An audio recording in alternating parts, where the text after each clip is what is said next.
This African folktale is about Ekamma, a polygamous woman whose single decision turned her from a respected woman into a village legend, but not for the reasons you think. The day Ekamma and Ekamma were born, Ogologuma village knew two things immediately. One child would bring pride, and the other would bring premium wahala.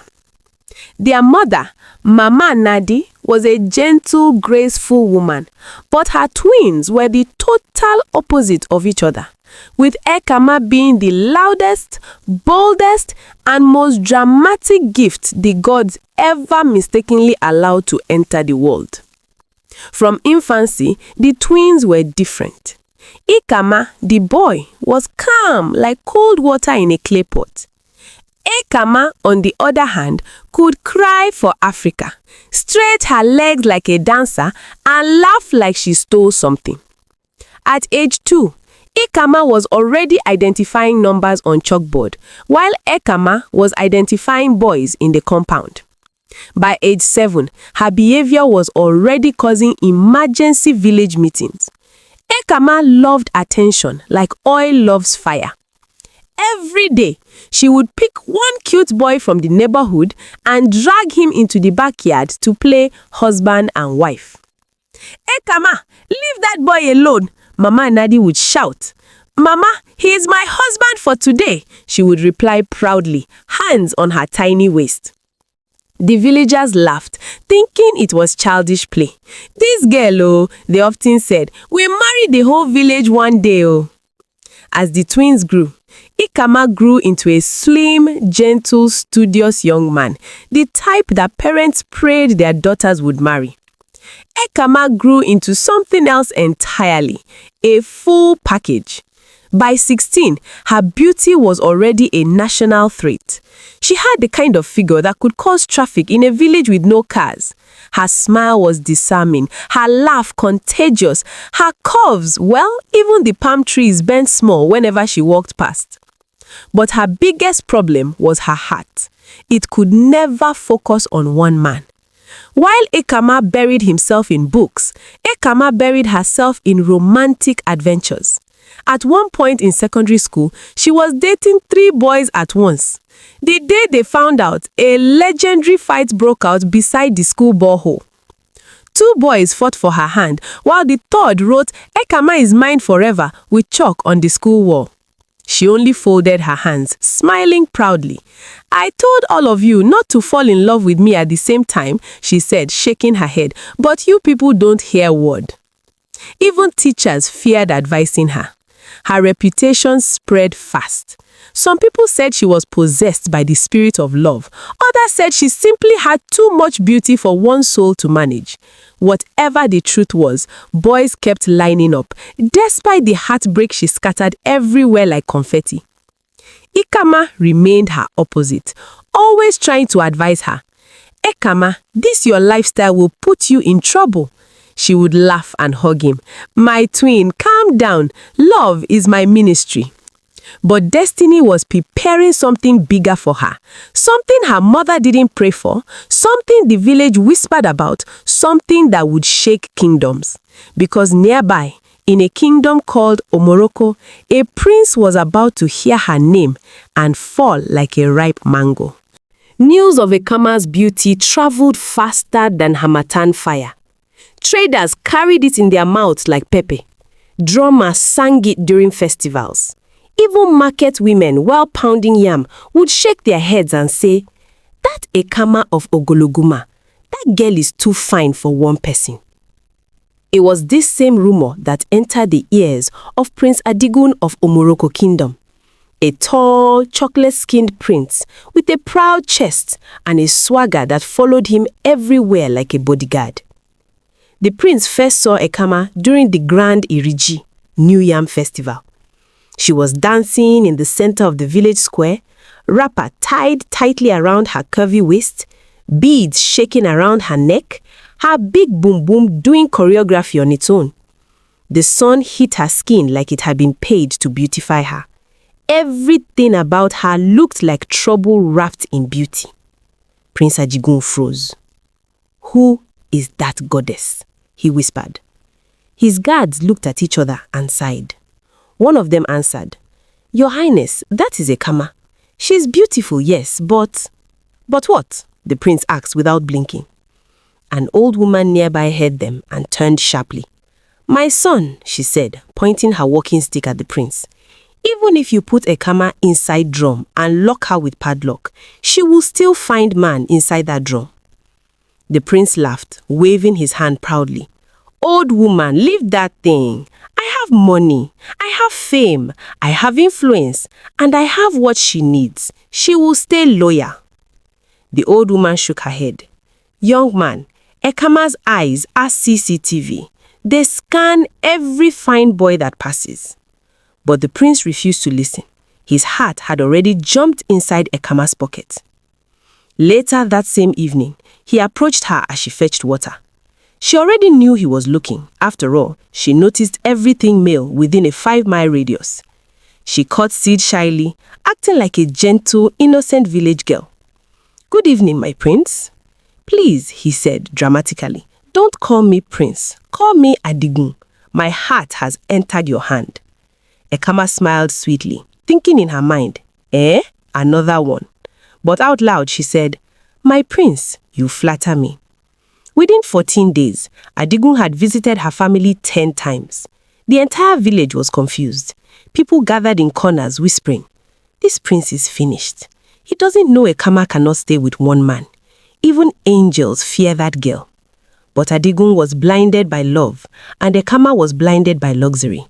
The gifts kept coming: gold jewelry, fine wrappers, perfumes, even a cow for her mother. Ekamma pretended to be humble, shy, and loyal. She changed her walk, reduced her laughter, and even stopped chasing boys for 14 days only. She cooked for the prince, smiled gently, and played the perfect wife-to-be.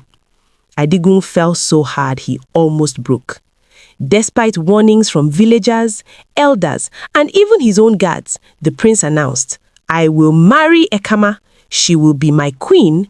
Nobody can stop me."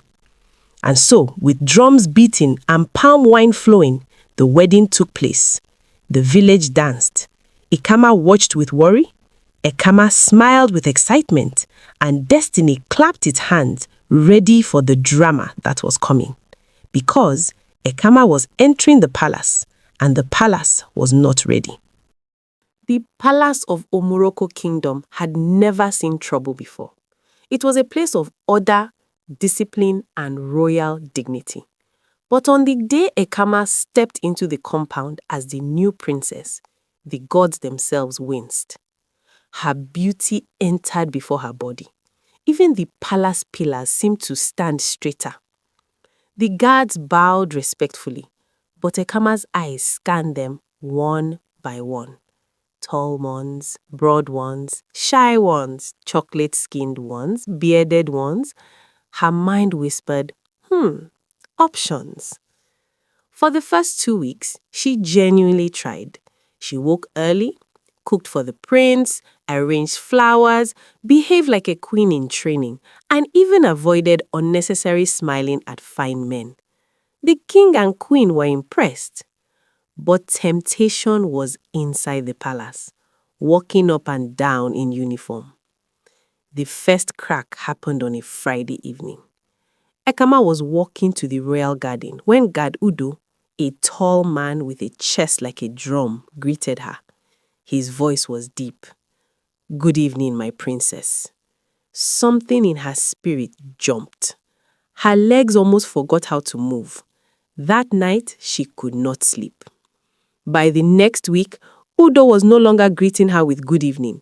He was now greeting her with, "My beautiful queen, hope your night was sweet." Her heart melted like suya fat.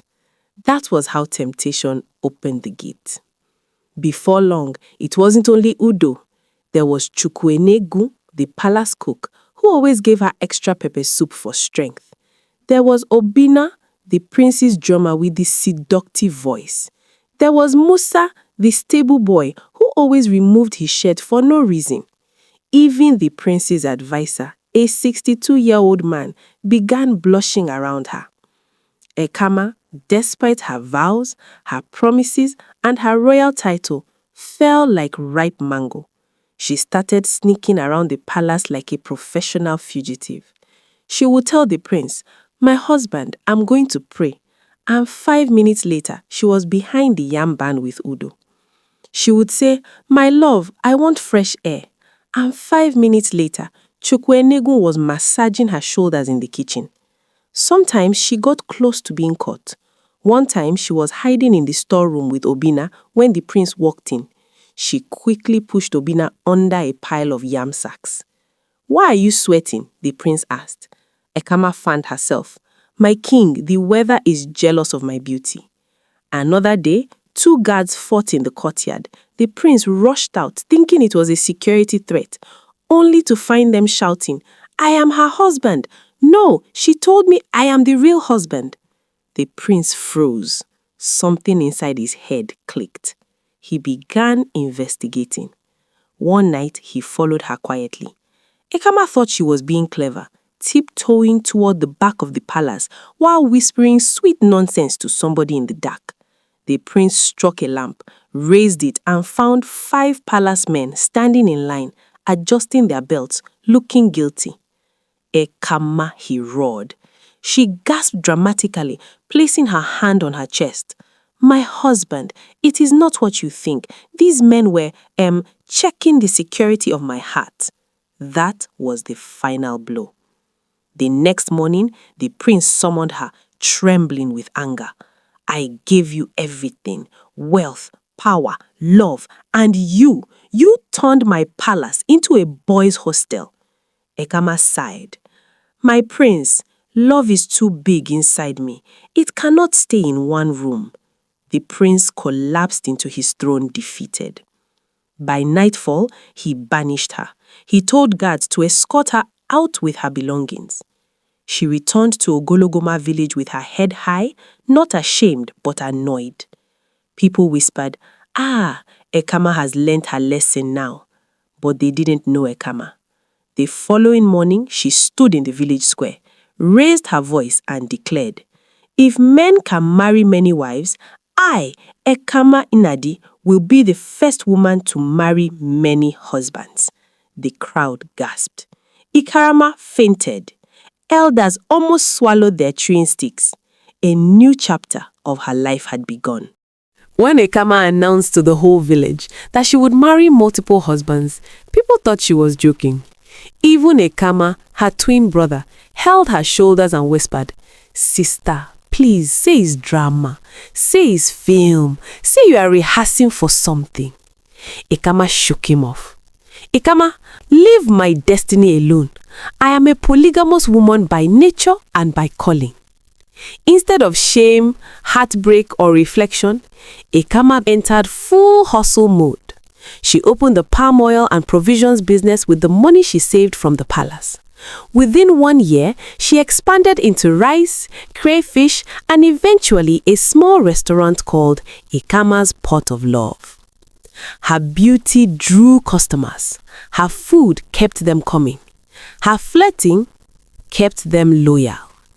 It was in that restaurant she found her first husband, Okon, a fisherman with a chest like carved wood and a laugh that shook the table.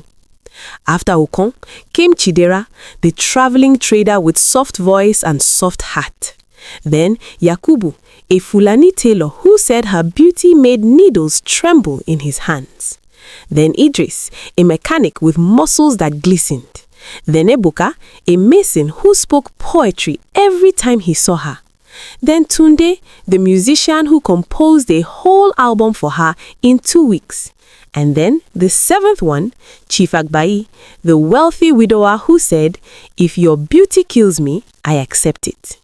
Ekamma didn't just marry them, she organized them. She created a timetable like a school teacher. Monday and Tuesday, Okon. Wednesday, Chidera. Thursday, Idris. Friday, Yakubu. Saturday, Tunde. Sunday, Ebuka. Chief Agbai, anytime he pays her bills. The husbands did not know she was marrying all of them at once. They only suspected she had strong connections.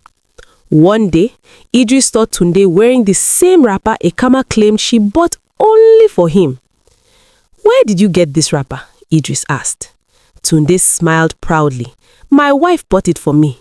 Idris dropped his spanner. "Which wife?" Tunde blinked. "Ekamma now?" Confusion burst open. Before Idris could shout, Ekamma walked in with bags of crayfish. She looked at both of them calmly and said, "My husbands, please don't fight. Love is enough for everybody." Both men fainted from shock. When other villagers realized what she was doing, trouble started. Women stormed her door. "You, this woman, leave our husbands alone. Witch, husband collector, man snatcher." Ekamma didn't care. She came outside, tied her wrapper firmly, and said, "I did not steal anybody. If your husbands like me, it is not jazz, it is beauty." The women chased her with brooms. Ekamma ran, escaping through the back fence, leaving only her slippers behind. The chief priest even called a meeting, declaring her actions an abomination. The village elders shouted, "We cannot allow this. Our grandfathers did not do it like this." They pushed her out of the village. But Ekamma did not cry. She simply dusted her legs and moved her 7 husbands to Amurukoko town, pretending they were her children. The funniest part? Her husbands actually followed her, carrying bags, carrying pots, carrying mattresses, looking like a bridal train of confused men. When they reached the new town, people whispered, "Wow, this woman is very fertile. See how grown her children are. Why are her children so muscular? Why is one of them calling her sweetheart?"